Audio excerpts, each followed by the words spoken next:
السلام علیکم۔ وعلیکم السلام ورحمۃ اللہ وبرکاتہ۔ اعوذ باللہ من الشیطان الرجیم، بسم اللہ الرحمن الرحیم، الحمد للہ رب العالمین، الصلاة والسلام علی اشرف الانبیاء والمرسلین، سیدنا و سید الثقلین مولانا و مولا الکونین، إمامنا وإمام القبلتين جد الحسن والحسين أبي القاسم مصطفى ومحمد، اللهم صل على محمد وآل محمد محمد وعلى محمد وآل وسلم۔ الطيبين الطاهرين المعصومين المظلومين، أما بعد، فقد قال الله تبارك وتعالى في القرآن الكريم وهو أصدق الصادقين وقوله الحق، بسم الله الرحمن الرحيم، وواعدنا موسى 30 ليلة وأتممناها ب10 وتم ميقات ربه 40 ليلة، اللهم صل على محمد وآل محمد وأجل فرجهم۔ سب سے پہلے ہم آپ سب کی خدمت میں اس آنے والے مہینے کی مبارکباد پیش کرتے ہیں۔ واقعاً یہ وہ مہینہ ہے کہ جو تمام مہینوں سے زیادہ اگر کہا جائے تو سب سے زیادہ بافضیلت مہینہ یہ ہے، اور ماہ ذی الحجہ کی خصوصیات میں سے جو اس کو اہمیت حاصل ہے، جو خصوصیات بیان کی گئی ہیں، جس کا قرآن میں بھی ذکر کیا گیا ہے، سب سے بڑی چیز تو یہ ہے کہ اس میں دو عظیم عیدیں ہیں۔ ایک عید عید اضحیٰ کے نام سے جانی جاتی ہے، اور دوسرے عید سعید غدیر۔ یہ سال میں جو مہم ترین دن ہوتا ہے، یہ ان دنوں میں سے، ان آپ نے جو ایام میں ابھی سے، کہا ہے وہ آواز نہیں آئی ہے، شاید کچھ وائس کا پرابلم ہوا ہے۔ شروع سے اگر کریں گے۔ نہیں آنٹی جی آواز تو آئی۔ ٹھیک ہے۔ تو آواز میری پہنچ رہی ہے؟ جی جی جی جی پہنچ آ گئی رہی ہے۔ آپ کی۔ جی، تو روایتوں میں آیا ہے کہ یہ سال کا بہت اہم مہینہ ہے، مہم ترین مہینہ ہے۔ کیوں؟ اس لیے کہ اگر اس مہینے پہ نظر کی جائے تو اس کی خصوصیات بہت زیادہ ہیں۔ واقعاً کہ اگر پورے مہینے کے فضائل بیان کیے جانے لگیں تو اس ایک میٹنگ میں پورے مہینے کے خصوصیات بیان نہیں کیے جا سکتے ہیں، لیکن جو خاص اہمیت کے حامل ایام ہیں، دن ہیں، وہ یہ شروع کے 10 دن ہیں کہ جو ہم نے آیت آپ کے سامنے تلاوت کی، اس میں پروردگار عالم کہہ رہا ہے وَوَعَدْنَا مُوسَى 30 لَيْلَةً وَأَتْمَمْنَاهَا ب10 فَتَمَّ مِيقَاتُ رَبِّهِ 40 لَيْلَةً وَقَالَ مُوسَى لِأَخِيهِ هَارُونَ اخْلُفْنِي فِي قَوْمِي وَأَصْلِحْ وَلَا تَتَّبِعْ سَبِيلَ الْمُفْسِدِينَ، کہ ہم نے موسیٰ سے 30 راتوں کا وعدہ لیا اور اسے مزید 10 راتوں سے مکمل کر دیا، کہ اس طرح ان کے رب کا وعدہ 40 راتوں کا وعدہ ہو گیا۔ اب یہ جو جناب موسیٰ، واقعاً عجیب اس میں ایک نکتہ یہ بھی پایا جاتا ہے کہ جب پروردگار عالم نے جناب موسیٰ سے یہ وعدہ کیا کہ تم ہمارے ہاں آؤ، کس لیے آؤ؟ کیونکہ جناب موسیٰ کی قوم بھی بار بار تقاضا کر رہی تھی جناب موسیٰ سے کہ، کیونکہ وہ تو لجباز قوم تھی، ہمیشہ کچھ نہ کچھ تقاضا کیا کرتی تھی۔ پھر اس نے تقاضا کیا کتاب کا، تو قدرت نے جناب موسیٰ کو اپنے پاس کوہ طور پر بلایا۔ ماہ ذی قعدہ کے 30 دن گزر گئے تو پروردگار نے 10 دن اور روک لیا۔ یہ 10 دن جو روکا وہ آزمائش کے ایام تھے، اور پروردگار عالم نے اس طرح سے قوم جناب موسیٰ کا امتحان لیا.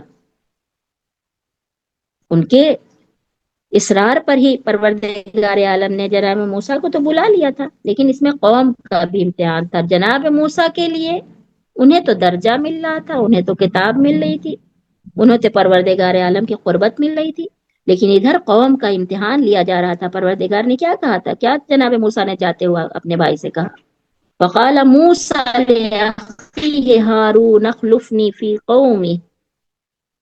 موسیٰ سے یہی کہا تھا، موسیٰ نے اپنے بھائی سے ہارون سے کہا کہ تم قوم میں میری نیابت کرو اور اصلاح کرتے رہو، اور خبردار مفسدوں کے راستے کا اتباع نہ کرنا، ان کی پیروی نہ کرنا. یعنی ایک نقطہ جو اس میں سمجھ میں آتا کہ جناب موسیٰ جناب ہارون کو خلیفہ بنا کر کے گئے تھے تورات لینے کے لیے. تورات لینے کے لیے قوم کو تنہا چھوڑ کے نہیں گئے تھے جناب موسیٰ، بلکہ جناب ہارون کو اپنی جگہ چھوڑ کر کے گئے تھے تاکہ قوم گمراہ نہ ہونے پائے. اور کہا وعدہ الہی کا انتظار کرے، مگر یہ قوم کیا تھی، اس نے وعدہ الہی کا انتظار نہیں کیا، نہیں کر سکی، اور وہ گمراہ ہو گئی. تو اس سے ایک بات یہ بھی پتہ چل گئی کہ نبی اپنا جانشین مقرر کیے بغیر قوم سے الگ نہیں ہو سکتا ہے. واقعا ایک عجیب نقطہ ہے اس آیت میں، جس سے اندازہ ہوتا ہے کہ قوم کو اس کا نبی، اس کا لیڈر، اس کا رہنما چھوڑ کے تنہا نہیں جاتا ہے. اب بقیہ تو فضائل کے بقیہ بہت سارے نکات ہیں، لیکن ہمارا موضوع یہاں پر اس مہینے کی اہمیت اور خاصیت کو بیان کرنا. تو غرض یہ کہ یہ 40 دن یعنی اول ذی قعدہ سے لے کر کے ماہ ذی الحجہ کی 10 تاریخ تک یہ چلہ کلیمیہ کے نام سے بھی یہ مہینہ جانا جاتا ہے. کیوں؟ اس لیے کہ اس مہینے میں جو فضیلتیں وارد ہوئی ہیں، اس مہینے میں علماء کہتے ہیں کہ یہ چلہ کرو، یعنی 40 دن کے لیے اپنے پروردگار سے راز و نیاز کرو. واقعاً جو کوئی 40 دن اپنے پروردگار عالم کی بارگاہ میں ذکر و دعا و مناجات کرے، اسے کچھ نہ کچھ حاصل ہوتا ہے، خالی ہاتھ اللہ کی بارگاہ سے وہ نہیں لوٹتا ہے. تو یہ 10 دن ماہ ذی الحجہ کے بہت اہم دن ہیں، بہت اہم دن ہیں. شروع میں ہی ہم دیکھتے ہیں کہ یہی وہ مہینہ ہے کہ جس میں حج کا ہوئی حکم ہے. اس کے سلسلے میں پروردگار کیا کہتا ہے، وَلْيَشْهَدُوا مَنَافِعَ لَهُمْ وَيَذْكُرُوا اسْمَ اللَّهِ فِي أَيَّامٍ مَّعْلُومَاتٍ عَلَىٰ مَا رَزَقَهُم مِّنَ الْبَهِیمَةِ وَالْأَنْعَامِ. کہا کہ تاکہ تم مشاہدہ کرو اپنے منافع کا. حج کو واجب کیا پروردگار عالم نے، حاجی اس وقت حج کرنے کے لیے گئے ہوئے ہیں. حج ایک عظیم فلسفہ ہے حج کا. کہا تاکہ مشاہدہ کر سکو چند معین دنوں میں. پروردگار منافع پہنچانا چاہتا اپنے بندوں کو، مادی اور مانوی دونوں. حج کا حکم ہے، لیکن حج کے ساتھ ساتھ پروردگار عالم نے یہ جو ایام معلومات اور معدودات کہے ہیں، تو قرآن مجید کی اس آیت میں ایام معلومات سے مراد یہی 10 دن ہیں، یہی شروع کے 10 دن ہیں. یعنی دیکھیے قرآن مجید ان کی تاکید کر رہا ہے، ان 10 ایام کی، ان 10 دنوں کی بڑی تاکید ہے کہ ان دنوں میں پروردگار عالم سے قرب حاصل کرنے کی کوشش کرو، نزدیکی حاصل کرنے کی کوشش کرو، اللہ کی بارگاہ میں راز و نیاز کرو. یعنی پہلی تاریخ سے لے کر کے آج تو چاند نہیں ہوا، لیکن کل انشاءاللہ کل رات سے ایک نماز بھی وارد ہے کہ اس میں چند اعمال ہیں. بعض اعمال جو ہے وہ مخصوص ہیں انہی دنوں کے، اور کچھ اعمال مشترک ہیں، یعنی جو ہر روز کرنا ہے، اور کچھ خاص اعمال ہیں، ان کا بھی ذکر ابھی ہم کریں گے. تو لہٰذا یہ جو ایام معلومات کہے گئے، یہ یہی 10 دن ہیں کہ جن کی فضیلت بیان کی گئی ہے.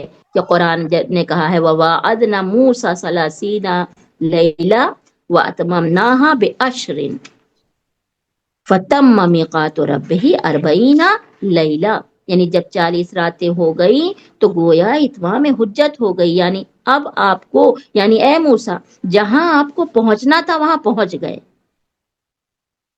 لہذا روایت کہتی ہے کہ اس روش کو اپنانا، یعنی ہم لوگوں کو بھی روش اپنانا چاہیے کہ 40 دن ایک عمل شروع کریں، مسلسل اللہ کی بارگاہ میں شروع کریں۔ کیوں؟ اس لیے کہ روایات میں 40 دنوں کی بہت فضیلت ہے، اور بھی روایت میں آیا ہے کہ آپ ان دنوں سے بہترین فائدہ اٹھائیں۔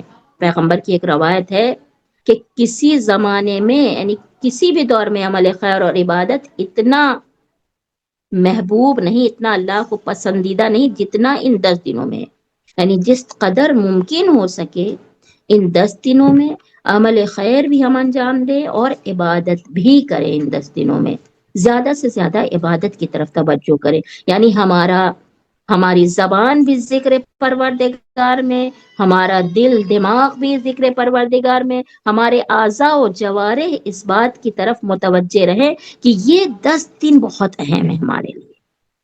واقعاً کیوں یہ 10 دن بہت اہم ہیں؟ اس لیے کہ دیکھیے ان 10 دنوں میں کیا کیا ہے۔ پہلی تاریخ سے لے کر کے 9 ذی الحجہ تک روزہ رکھنے کو کہا گیا ہے کہ 10 کو تو روزہ رکھنا حرام ہے، عید اضحیٰ ہے، عید ضحیٰ ہے، بقرہ عید ہے، اس دن روزہ رکھنا حرام ہے، لیکن 9 دن جو شخص بھی 9 دن روزے رکھتا ہے تو اسے تمام عمر روزے رکھنے کا ثواب دیا جاتا ہے۔ یہ ان 10 دنوں کی فضیلت۔ اور دوسری چیز کیا ہے؟ دوسری چیز یہ ہے کہ نماز کون سی نماز پڑھنا ہے؟ ایک نماز وارد ہوئی، مخصوص نماز ہے، وہ ہر شب ہمیں پڑھنا ہے، مغرب اور عشاء کے درمیان وہ نماز پڑھی جائے گی۔ ہر رکعت میں الحمدو کے بعد سورہ قل واللہ 1 مرتبہ، اور اس کے بعد سورہ قل واللہ کی تلاوت کے بعد یہی سورہ آراف کی آیت نمبر 142 وَوَعَدْنَا مُوسَىٰ 30 لیلہ، یہ آیت جو ہے ہم کو پڑھنا ہے دونوں رکعتوں میں۔ بس الحمدو، قل واللہ، اور اس کے بعد یہ والی آیت۔ آج کل تو الحمدللہ واٹس ایپ کی دنیا ہے، یہ سب نمازیں اور یہ اعمال آتے رہتے ہیں، لہٰذا کوئی مشکل نہیں، ہمیں یہ آیت یاد نہیں ہے، ہم قرآن مجید چھوٹا لے کر کے کھڑے ہو جائیں، موبائل لے کر کے کھڑے ہو جائیں، مگر یہ نماز پڑھیں۔ کیوں؟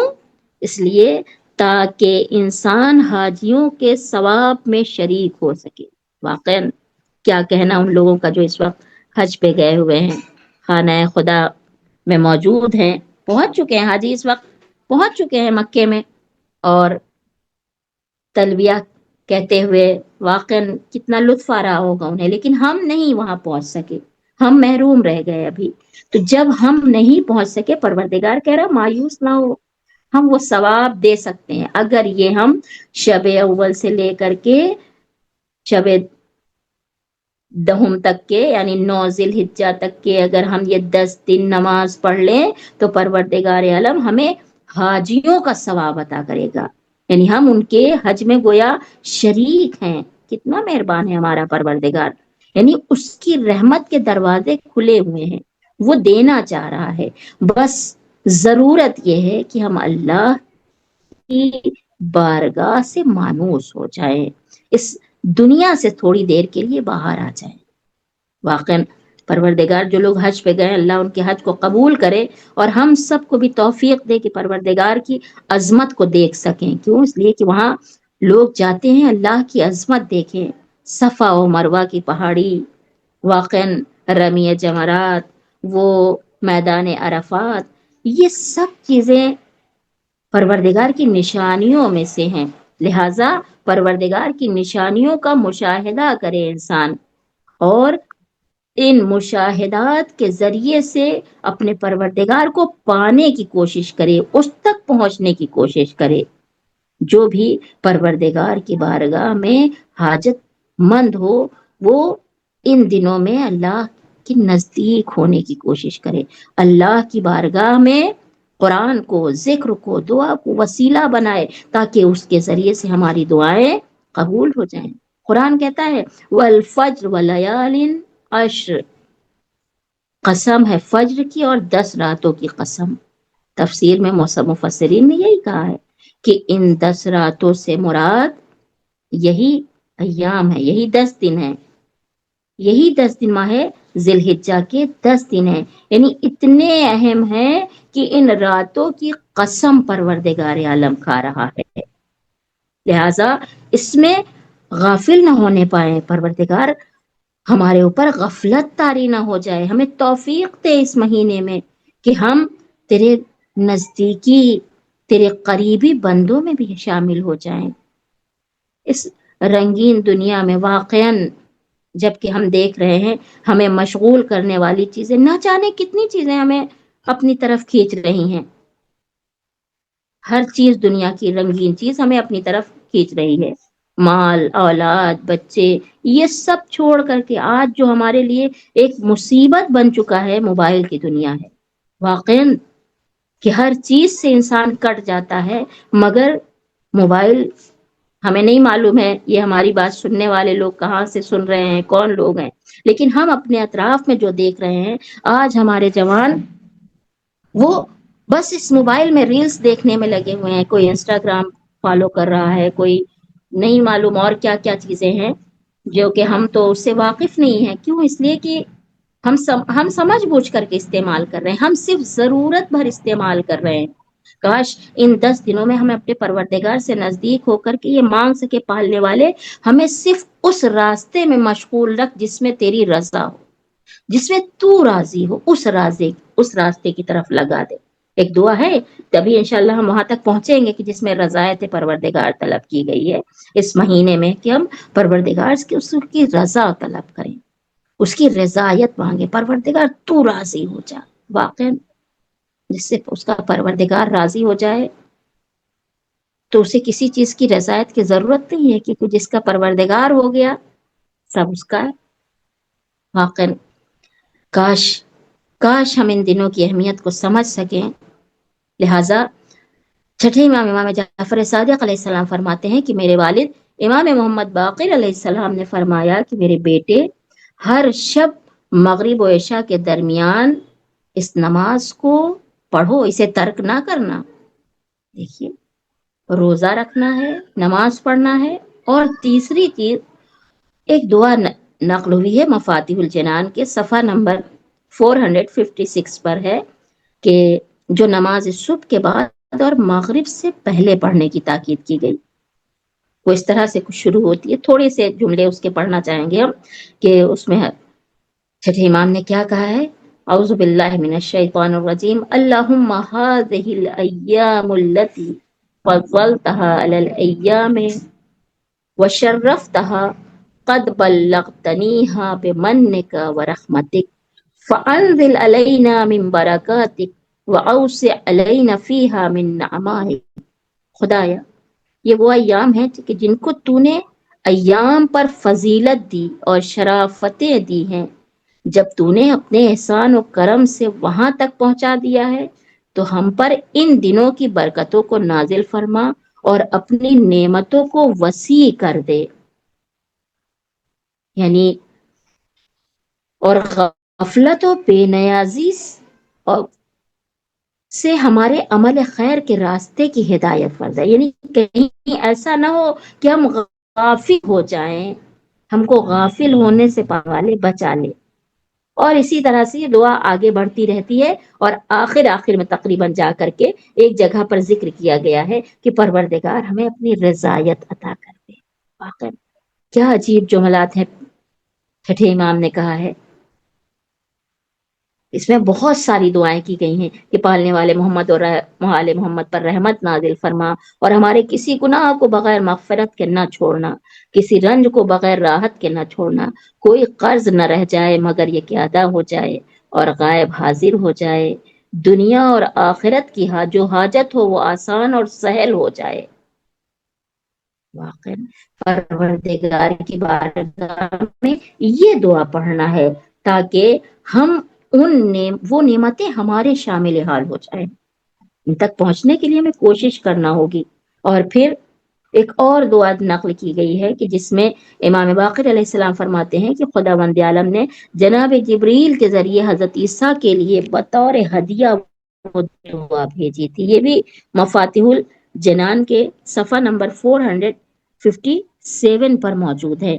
اس میں حمد و ثناء پروردگار ہے اور اقرار پر توحید ہے کہ پروردگار ہم تیرا اقرار کرتے ہیں کہ تیرے علاوہ کوئی معبود نہیں ہے، تو ایک ہے، تو واحد ہے، تیرا کوئی شریک نہیں ہے، ساری حمد و ستائش تیرے لیے ہے، ہر خیر تیرے ہاتھ میں ہے اور تو ہر چیز پر قدرت رکھتا ہے۔ یہ بھی مختصر سی دعائیں ہیں۔ بہرحال اس طرح کی دعائیں مختصر نقل کی گئی ہیں جو 10 دنوں میں ہیں، وہ مختلف کتابوں میں موجود ہیں، وہ انشاءاللہ آپ لوگ دیکھ لیں گی۔ لیکن اور اس مہینے کی فضیلت جو بیان کی گئی ہے کہ اس مہینے میں تو سب سے پہلی تاریخ واقعاً جو ماہ ذی الحجہ کی سب سے پہلی تاریخ ہے وہ جناب فاطمہ زہرا سلام اللہ علیہا کے عقد کی تاریخ ہے۔ آج اس موقع پر کہ جب کہ ماہ ذی الحجہ آنے والا ہے، لہذا پہلی تاریخ کو خود کچھ اعمال خود پہلی تاریخ کے ہیں۔ جناب فاطمہ کا ذکر کرنے سے پہلے ہم پہلی تاریخ کا 2 عمل کا ذکر کر دیں کہ ایک تو روزہ ہے کہ جس کا ثواب 80 مہینوں کے روزے کے برابر ہے، اور دوسرے جناب فاطمہ زہرا سلام اللہ علیہا کی نماز ہے جس کا طریقہ ذکر ہے، اور ایک نماز جناب امیر المومنین علیہ السلام کی ہے جو زوال سے آدھا گھنٹہ پہلے پڑھی جانے، اور ایک نماز زوال سے آدھا گھنٹہ پہلے پڑھی جانے والی نماز ہے۔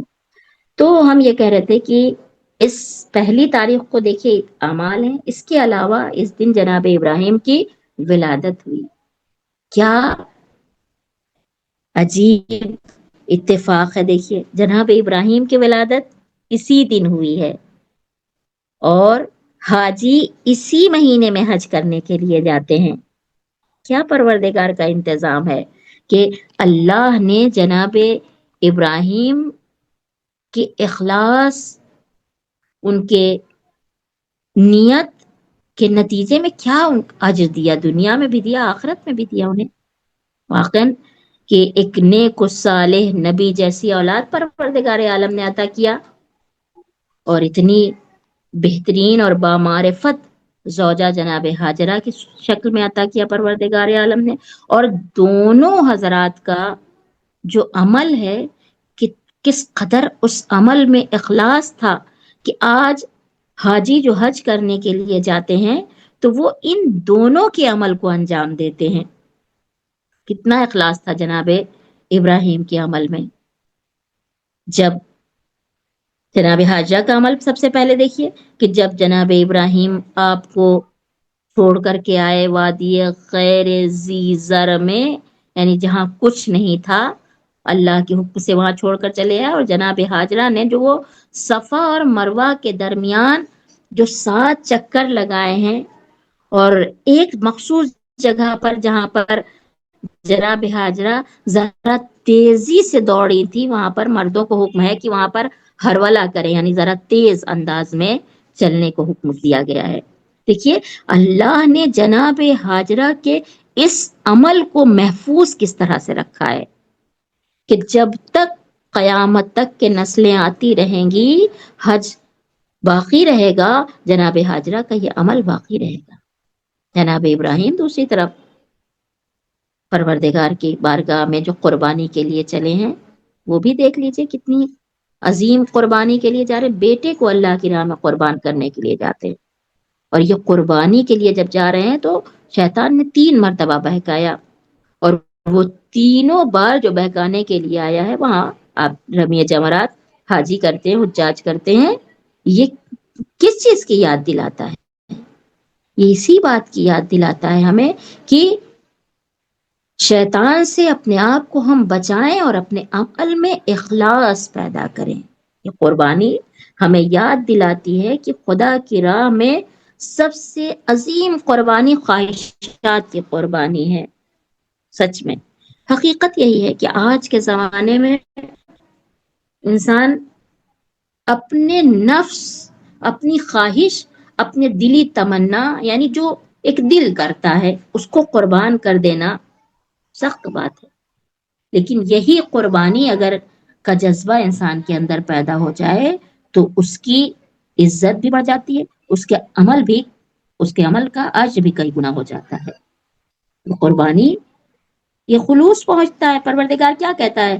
لَن يَنَالَ اللَّهَ لُحُومُهَا وَلَا دِمَاؤُهَا وَلَكِنْ يَنَالَهُ التَّقْوَىٰ، کہ جو قربانی ہم کرتے ہیں 10 ذی الحجہ کو جناب ابراہیم کی یاد میں، یہ قربانی نہ اس کا گوشت اللہ تک پہنچتا ہے نہ اس کا خون، لیکن کیا پہنچتا ہے؟ تقویٰ پہنچتا ہے، یعنی وہی اخلاص پہنچتا ہے اللہ کی بارگاہ تک، وہی جو نیک عمل ہے وہ پہنچتا ہے، یہ جو نیت ہے وہ پہنچتی ہے، یعنی ہماری نیت پروردگار عالم دیکھتا ہے، نہ کہ یہ ہمارا عمل دیکھ رہا ہے۔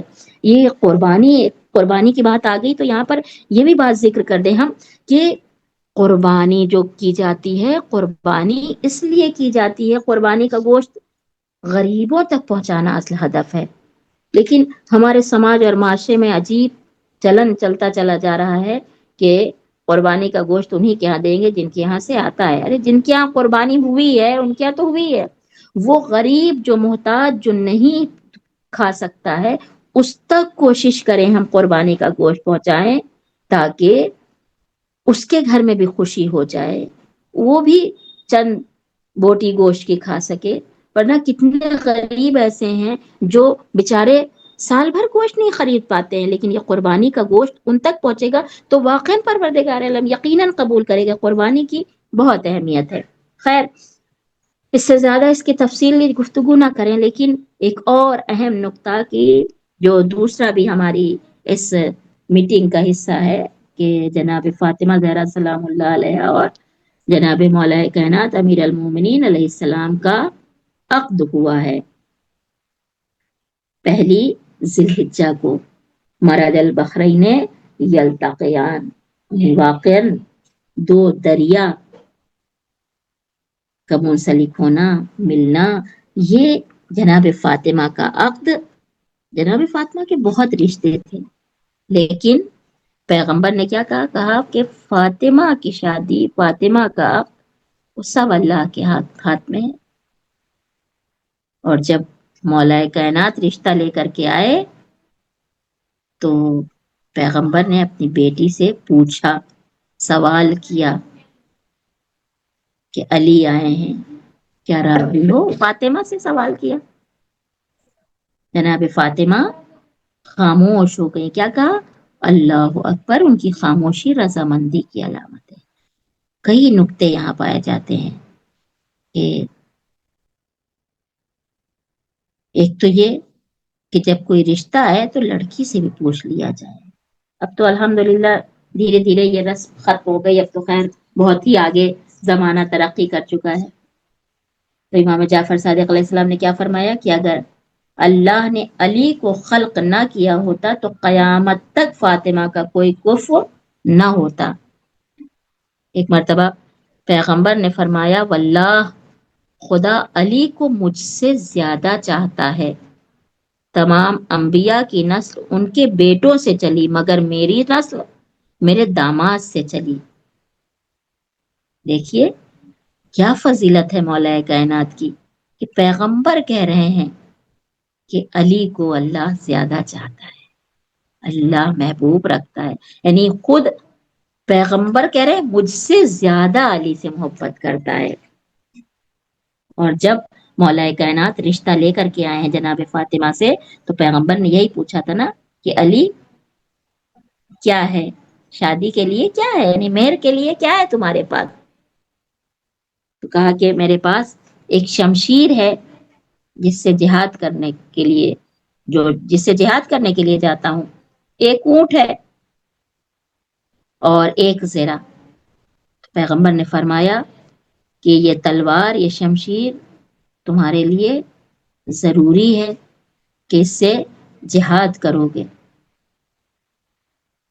اونٹ کہا یہ بھی تمہارے لیے ضروری ہے اس لیے کہ یہ مرکب کا بھی کام کرتا ہے، یعنی جب تم سفر پر جاتے ہو تو تمہارے لیے سواری ہے، سامان اٹھانا چاہو تو تمہارا سامان اٹھانے کا یہ کام کرتا ہے، لہٰذا زرہ بیچ دو۔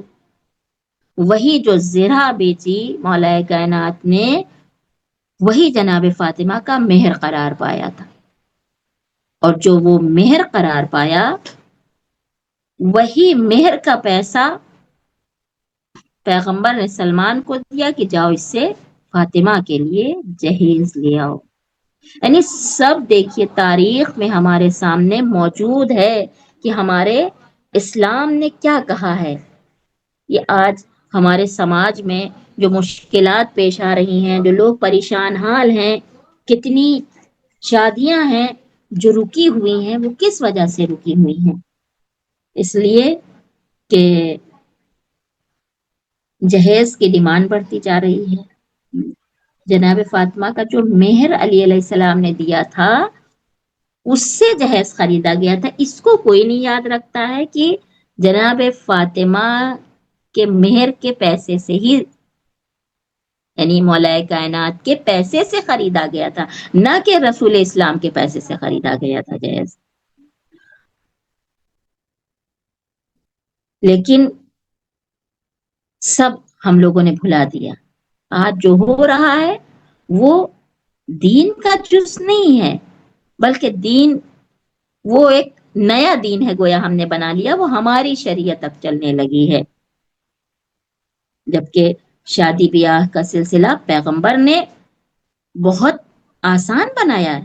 پیغمبر نے کیا فرمایا؟ خیر النکاح ایسرہ، بہترین نکاح وہ ہے جو بہت آسان ہو، جو بہت آسان ہو.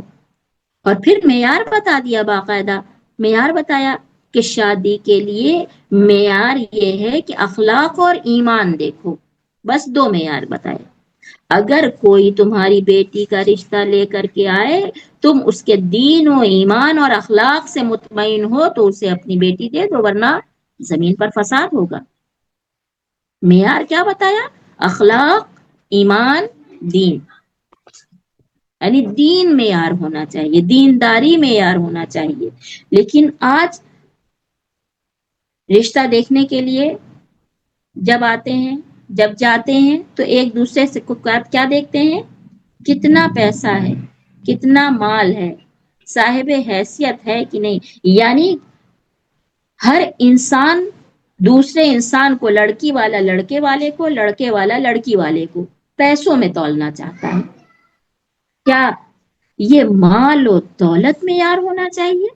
نہیں. شریعت نے خود کہا ہے، شریعت نے کیا کہا ہے؟ شریعت نے کہا ہے کہ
ہم یہ کہہ رہے تھے کہ پیغمبر نے فرمایا خیر النکاح ہے ایسرہ، بہترین نکاح وہ ہے جو بہت آسان ہو۔ تو اسلام نے شادی کو بہت آسان بنایا، مگر افسوس کی بات یہ ہے کہ ہم نے اسے سخت بنا لیا ہے اور خود اپنے لیے مشکلات ہم نے کھڑی کر لی ہیں۔ اصل معیار شادی میں کیا ہے؟ اخلاق اور ایمان ہے، کہ جیسا کہ ہم نے ابھی ذکر کیا کہ چھٹے امام کی حدیث یہی ہے کہ اگر اللہ نے علی کو خلق نہ کیا ہوتا تو قیامت تک فاطمہ کا کوئی کفو نہ ہوتا۔ یعنی کفو ہونا ہمسری کے لیے وہ اخلاق اور ایمان کے اعتبار سے ہے، لیکن ہم نے معیار بدل دیے ہیں، ہمارے معیار بدل گئے۔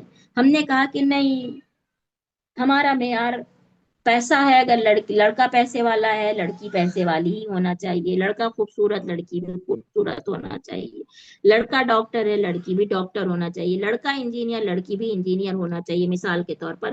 یعنی ہم نے ایک الگ الگ معیار معین کر لیے۔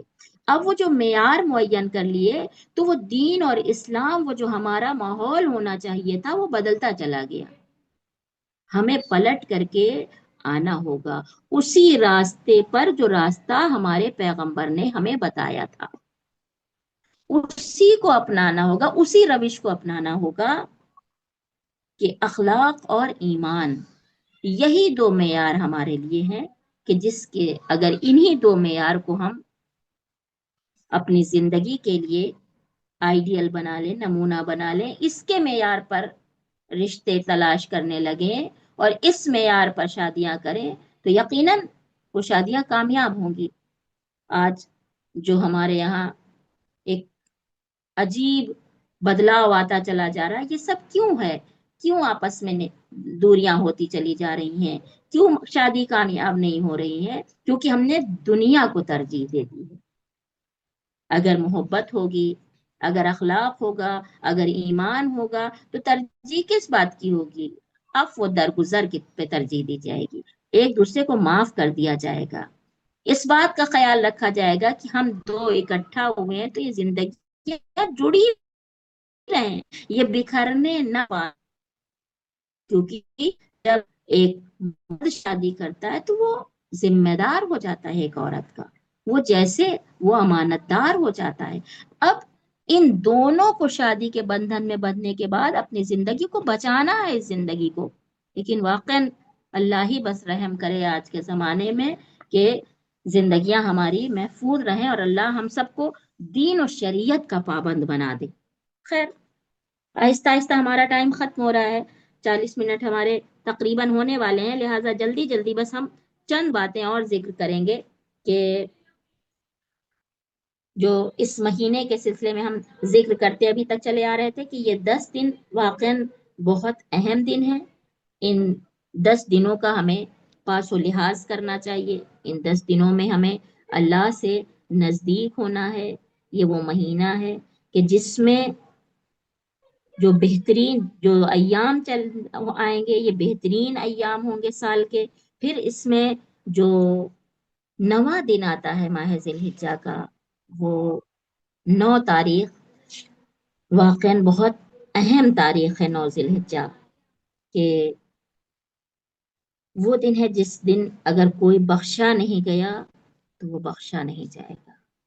روز عرفہ صرف خدا سے سوال کرنے کا دن ہے۔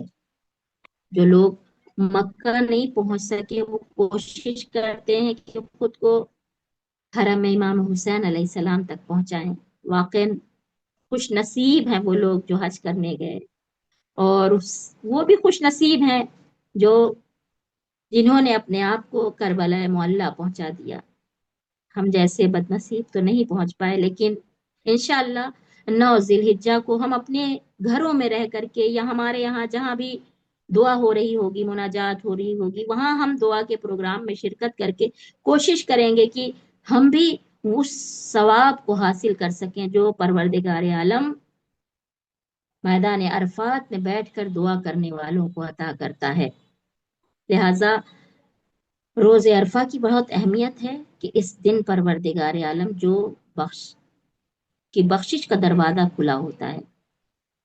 لہذا پروردگار عالم ملائکہ کو خطاب کرتا ہے، جو لوگ نو کو راز و نیاز کر رہے ہوتے ہیں اللہ کی بارگاہ میں، تو پروردگار اپنے ملائکہ کو خطاب کر کے کہتا ہے کہ پہلے زوار حسین کو دیکھو وہ کیا کہہ رہے ہیں، یعنی پہلے زائر حسین کی حاجت روائی کرو، پھر اس کے بعد ہمارے گھر کی زیارت کرنے آنے والے لوگوں کی بات کو سننا، یعنی ان کے راز و نیاز کو کتنا پروردگار عالم کو بھی امام حسین علیہ السلام سے واقع محبت ہے، قربانی ہی اتنی عظیم ہے کہ پروردگار عالم نے امام حسین علیہ السلام کو یہ خاص خصوصیت عطا کی ہے ان کی قربانی کی بنا پر۔ آپ نے دیکھا اس سے پہلے ابھی ہم نے قربانی کا ذکر کیا کہ واقعاً قربانی اخلاص کی بنیاد پر قبول،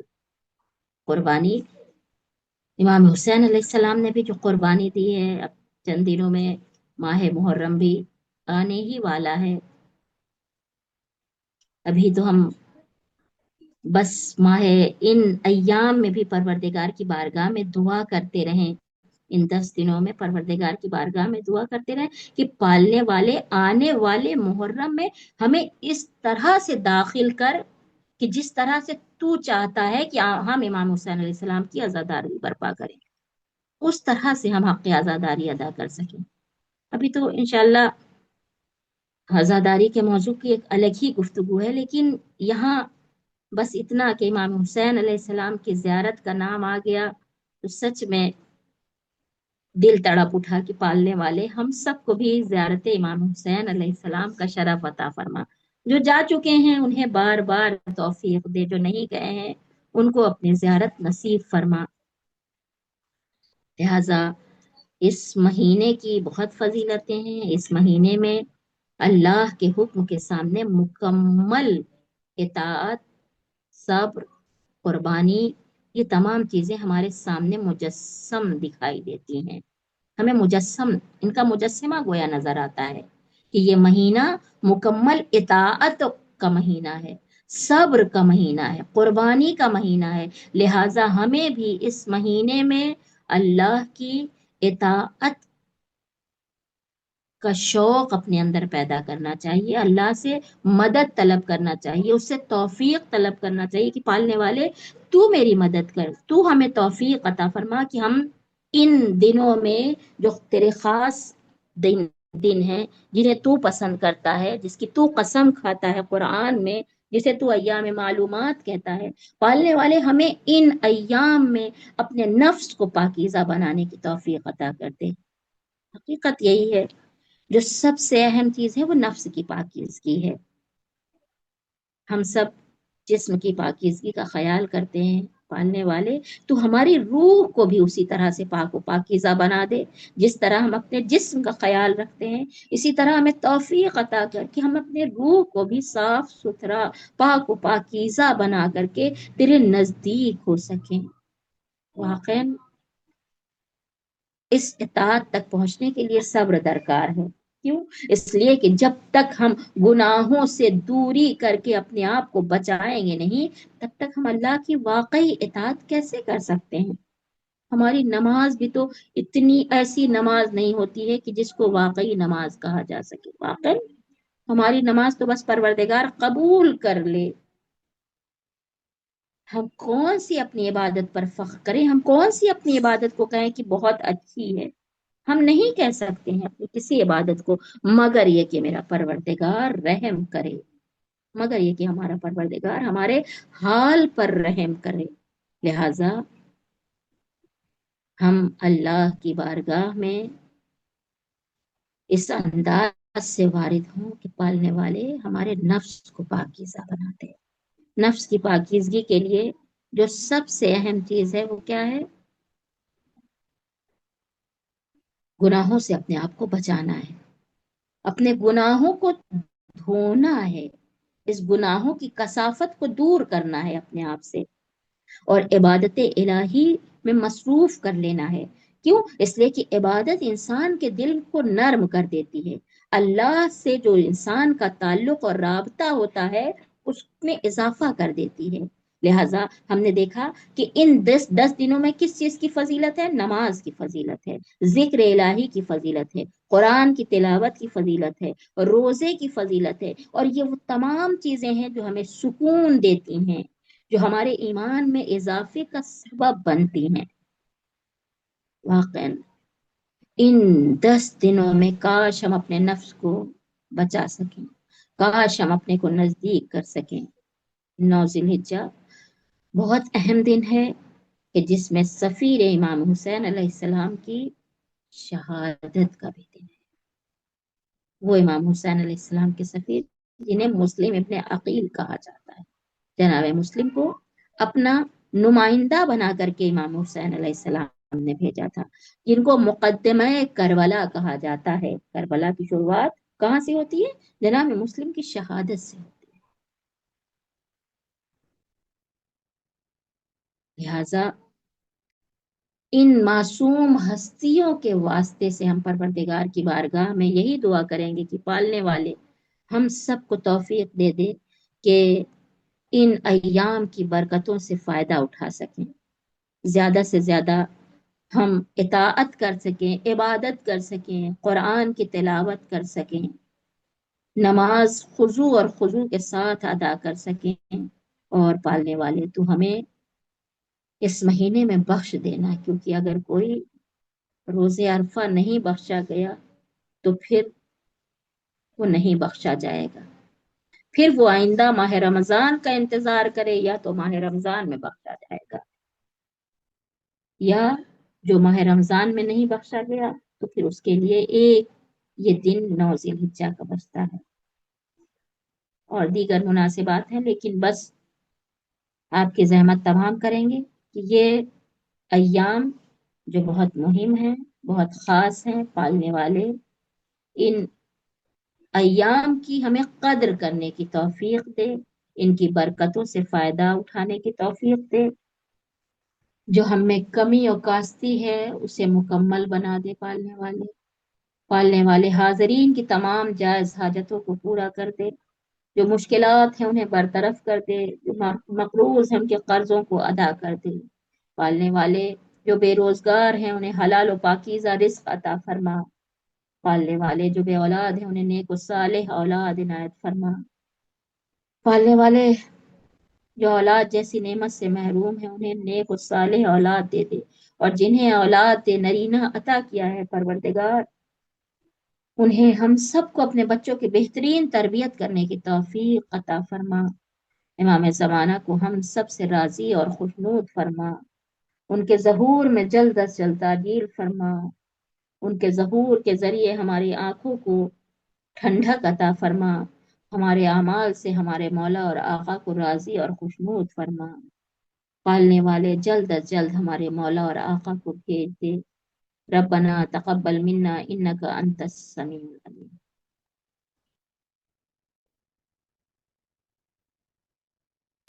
اللهم صل على محمد وعلى محمد وعجل فرجه۔ جزاک اللہ علیمہ، بہت خوب، آپ نے بہت اچھے طریقے سے ہم لوگوں کو ماہ ذی الحج کی خصوصیات بتائیں، بہت بہت شکریہ آپ کا۔ اب میں گزارش کروں گی ادیب زہرا صاحبہ سے کہ وہ زیارت پیش کریں۔ جی،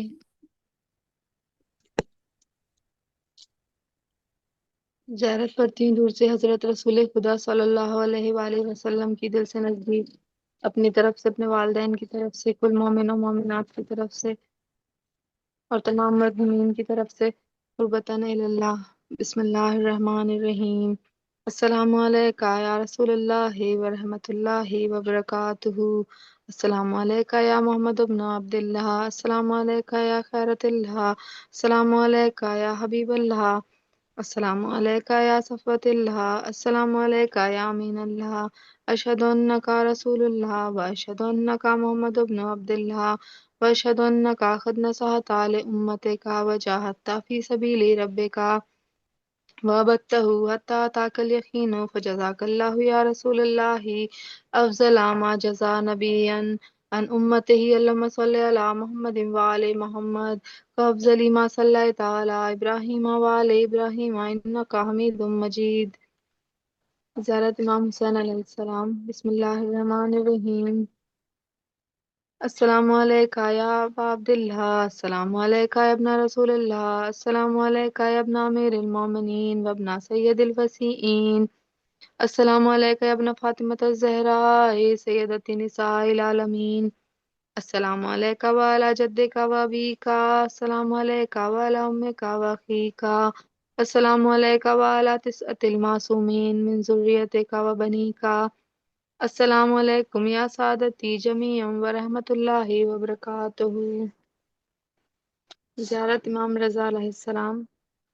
السلام علیکہ یا غریب الغرباء، السلام علیکہ یا معین الضعفاء والفقراء، السلام علیکہ یا مغیث الشیعۃ والزوار فی یوم الجزاء، السلام علیکہ یا انیس النفوس، السلام علیکہ ایھا المدفون بعرض السلام علیکہ یا علی ابن موسیٰ الرضا والتحیۃ والثناء، السلام علیکہ وعلی آبائک السبعۃ و ابنائک الاربعہ، السلام علیکم ورحمۃ اللہ وبرکاتہ.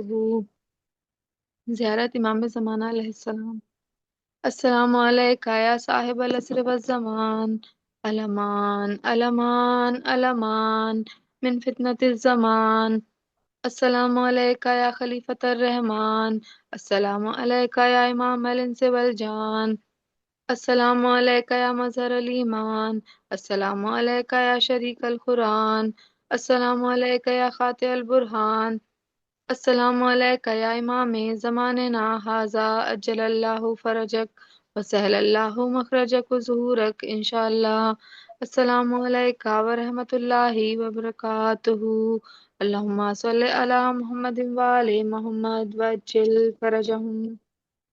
اللہم صل علی محمد وعلی محمد وعجل فرجہم. اللہم صل علی محمد وعلی محمد وعجل فرجہم.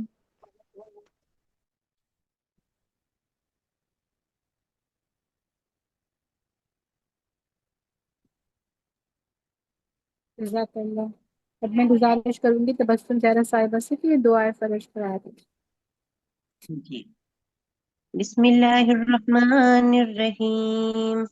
الہی یزم البلاء وبرح القفاء وانکشف الغطاء وانقطع الرجاء وضاقت الارض وملئت السماء وانت المستعان والیک المشتکى وعلیک المؤول فی الشدة والرخاء. اللہم صل علی محمد وآل محمد أولي الأمر الذين فرضت علينا طاعتهم وعرفتنا بذلك منزلتهم وفرج عنا بحقهم فرجا عاجلا قريبا كلمح البصر هو أقرب. يا محمد يا علي يا علي يا محمد اكفياني فإنكما كافيان وانصراني فإنكما ناصران. یا مولانا یا صاحب الزمان الغوث الغوث الغوث ادرکنی ادرکنی ادرکنی السات السات السات العجل العجل العجل یا ارحم الراحمین بحق محمد وآلہ الطاہرین. اللہم صل علی محمد وآل محمد وعجل فرجهم. اللہم صل علی محمد وآل محمد وعجل فرجهم. اللہم صل علی محمد وآل محمد وعجل فرجهم.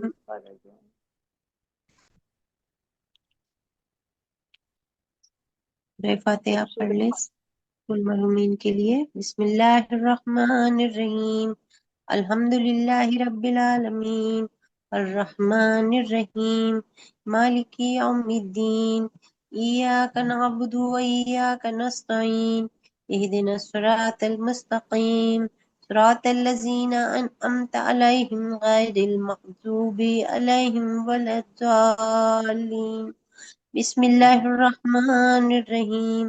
قل هو اللہ احد الله الصمد لم يلد ولم يولد ولم يكن له كفوا أحد بسم الله الرحمن الرحيم قل هو الله أحد الله الصمد لم يلد ولم يولد ولم يكن له كفوا أحد بسم الله الرحمن الرحيم قل هو الله أحد الله الصمد لم يلد ولم يولد ولم يكن له كفوا أحد اللہم صلی علی محمد وآل محمد۔ پروردگار اس سورہ کو تیری بارگاہ میں پیش کیا، اس کا ہدیہ 14 معصومین شہداء کربلا سران کربلا کو کیا، اس کا ثواب ہمارے کل مرحومین خصوصاً امام زمانہ کو کیا۔ پروردگار جتنے بھی ہمارے مرحومین ہیں ان کی مغفرت فرمانا، ان کو جوار معصومین میں جگہ عطا فرمانا۔ اللہم صلی علی محمد وآل محمد وعجل فرجهم۔